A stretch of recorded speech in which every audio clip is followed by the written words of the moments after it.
A paz do Senhor para todos.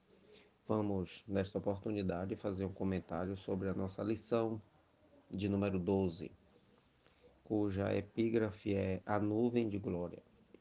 Nosso texto áureo, que encontra-se no Salmo de número 57, versículo 5, diz assim: Seja exaltado, ó Deus, sobre os céus, seja a tua glória sobre toda a terra.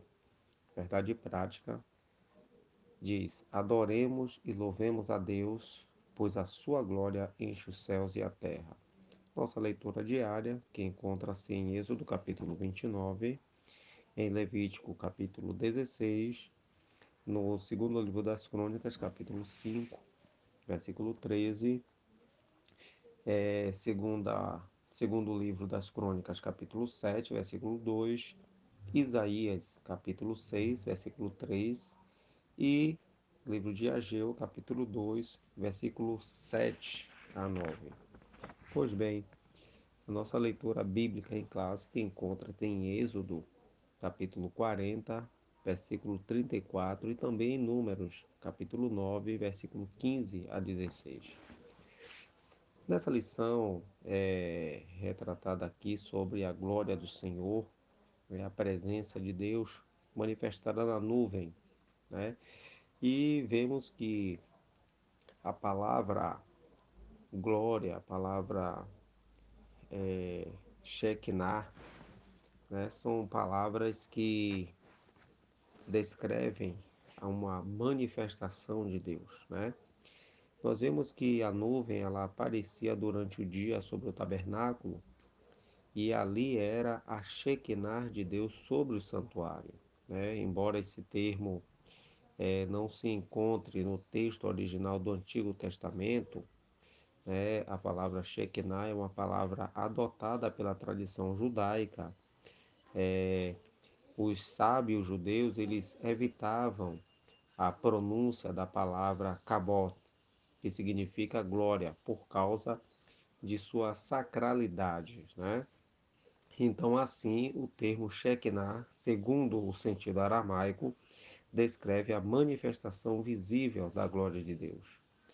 Nós vemos que isso daqui é similarmente semelhante quando da substituição da pronúncia do nome de Deus, né, que apesar de ser um tetragrama consonantal, deixou de ser pronunciado e com o passar do tempo foram inseridos sinais vocálicos ou as vogais, ficando o termo Iavé ou Iehová. Hoje, os judeus, eles pronunciam o vocábulo Hashem em hebraico, que significa o nome, ou Adonai. Né? Nós vemos que o temor que eles têm em pronunciar o nome de Deus, né? Uma reverência muito grande, até quando eles se referem a Deus.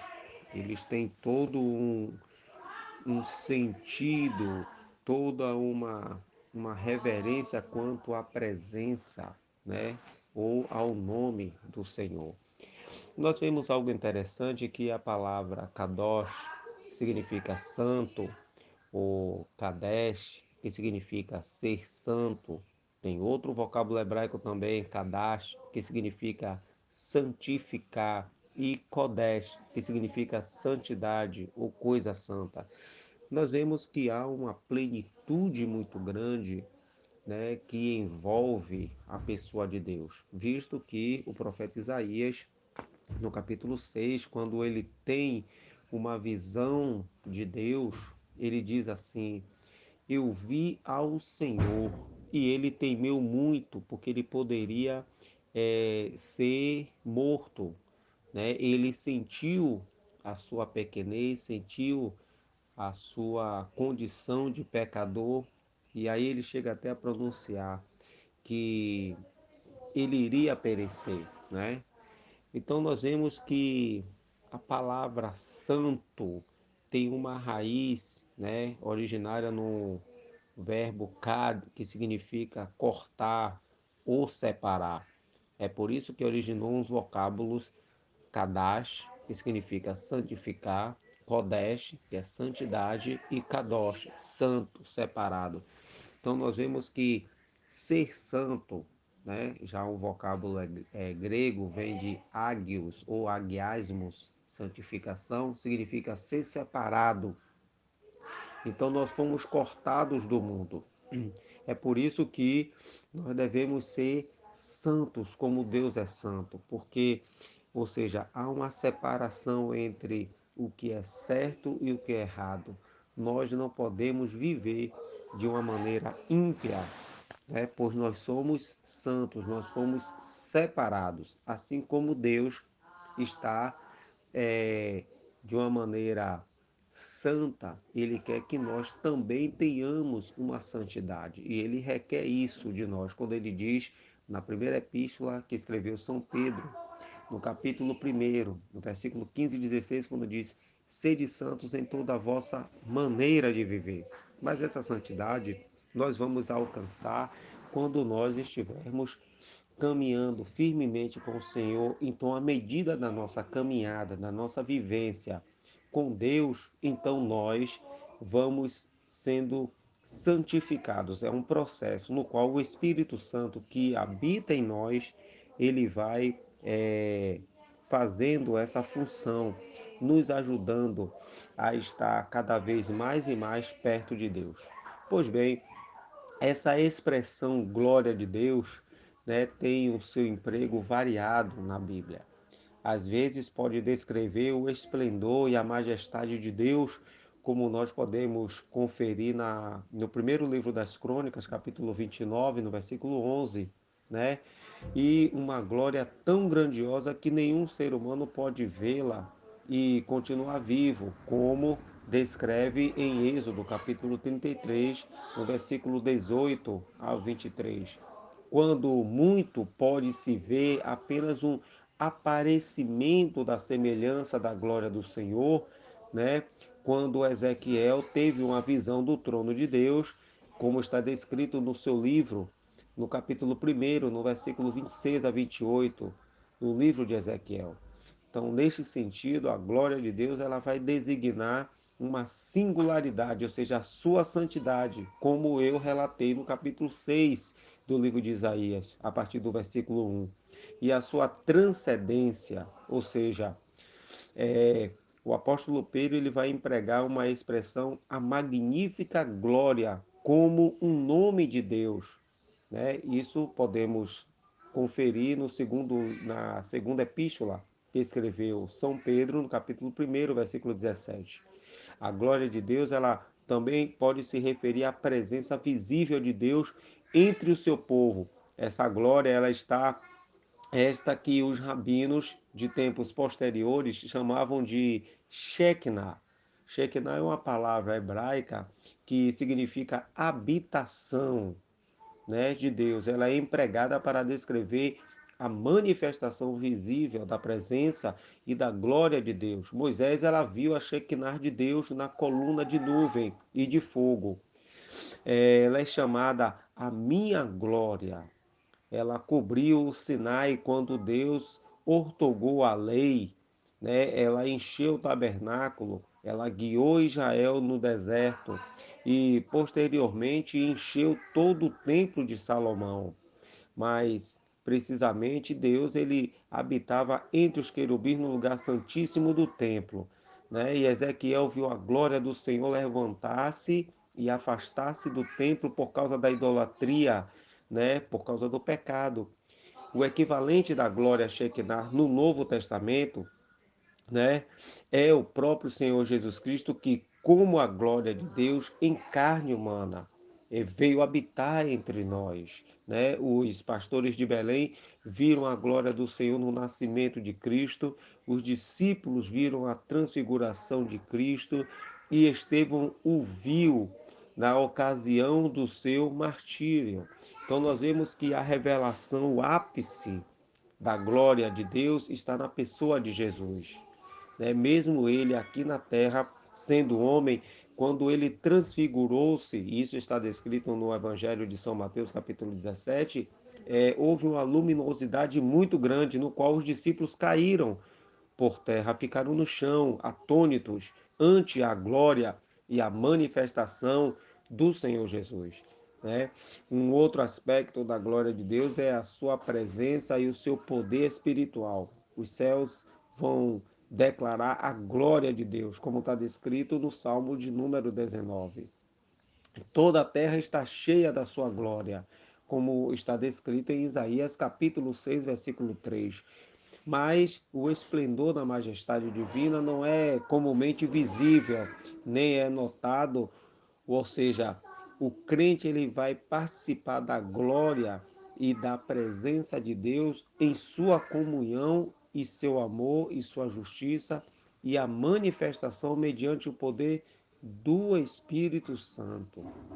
Aí nós vemos que a importância de se ter o Espírito Santo para sentirmos essa glória, essa presença de Deus maravilhosa em nós, que quando estivermos com o Senhor, então nós o veremos face a face e então contemplaremos a sua beleza, a sua glória, a sua majestade, visto que Jó, escrevendo no seu livro, disse que Deus está vestido, ele orna-se de majestade e de glória. Tanto que no livro do Apocalipse está descrito que não haverá noite, não haverá dia, pois a glória do Senhor iluminará a tudo e a todos.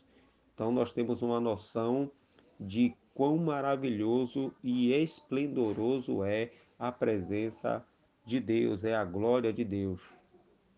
O Antigo Testamento vai advertir que qualquer tipo de idolatria é uma usurpação da glória de Deus e uma desonra ao seu nome. Cada vez que Deus ele se manifesta como nosso Redentor, o seu nome é glorificado. Todo o ministério do Senhor Jesus na terra redundou na glória ao nosso Deus. Quando Jesus ele dá quando Jesus ele veio, né? Ele manifestou-se e Isaías chegou a falar da vinda do próprio Senhor Jesus, profetizando que nele seria revelada a glória de Deus para que toda a raça humana o visse. Isso está descrito no livro de Isaías, capítulo 40, a partir do versículo 5. Tanto o apóstolo João também, falando no seu evangelho, no capítulo 1, versículo 14, como o escritor aos Hebreus, né, também retratando isso no capítulo 1, no versículo 3, eles testificam que o Senhor Jesus Cristo cumpriu essa profecia. A glória de Cristo era a mesma glória que ele tinha com o seu Pai antes que houvesse o mundo, como está descrito no Evangelho de São João, capítulo 17, versículo 5. A glória do seu ministério ultrapassou há muito a glória do ministério do Antigo Testamento.